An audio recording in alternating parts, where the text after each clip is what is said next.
This is Mike's story. This is when I was in the institution. Mike Raymond was institutionalized at Western State Custodial School from 1949 to 1969. The institutions back then was a lot worse than there is now. My birthday was the 14th of 1947, yeah. When I was born, the doctors told my mother to put me in the institution. My mother put me in there because the doctors told her to.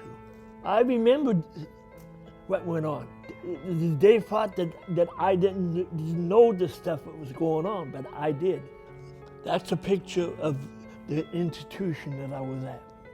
That's one of the dormitories that a bunch of us slept.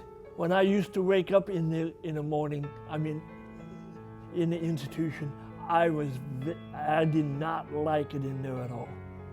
I used to have a job. I used to go down on the farm and milk cows and stuff.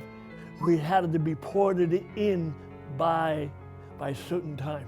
When we were there, they used to make us walk in lines in the hall by nighttime, because if we didn't, we would have been punished.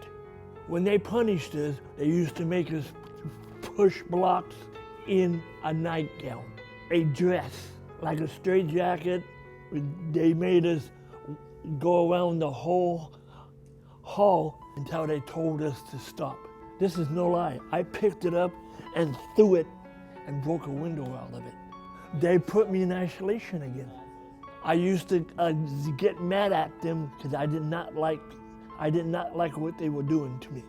They called me the name that I did not like. They called me never mind. So they call you the name that started with an R? Yeah.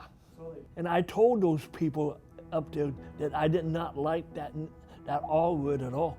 There's a attendant used to take a wet towel and get it all wet and strangle people. I saw this. I really did. I saw the stuff that went on. How did I leave the institution? My sister has been in one too. She knew where I was. She called me and asked me if I wanted to get out, and I told her yes. This is my wife. Me and Diane used to go to the canteen in the evenings when we were up there. I used to see her up there. And we got married when we got out. But when we got out, we had a hard time finding a place. I stayed in a group home, yes. When I was in a group home, I knew where Diane was. She worked in the nursing home too, down in Kent. There's a special thing I say to her all the time I see her. If I can't love you, I don't want nobody else but her. That's what I say to her. This is my beautiful daughter, Tara. She was born May 17th.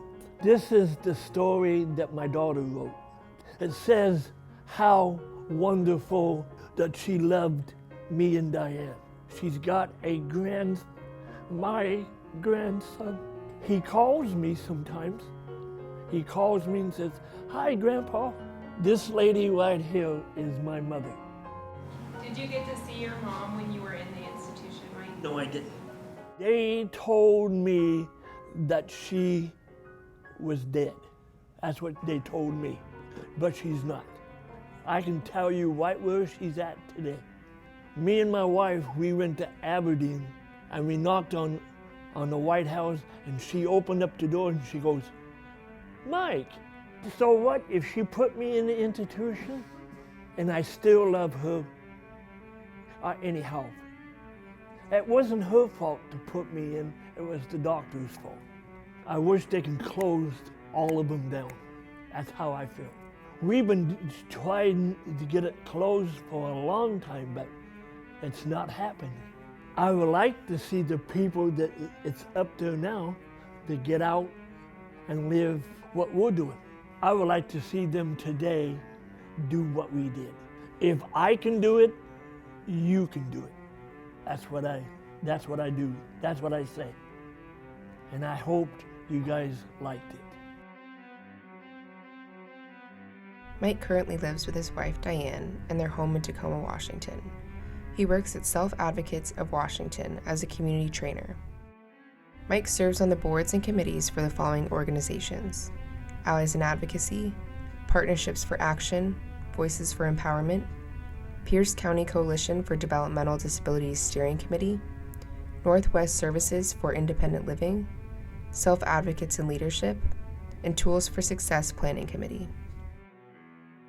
He's also served on boards and committees for the following organizations: Disability Rights Washington, Self Advocates of Washington, Self-Determination Forum, Tacoma Area Coalition of Individuals with Disabilities, and Washington State Developmental Disabilities Council.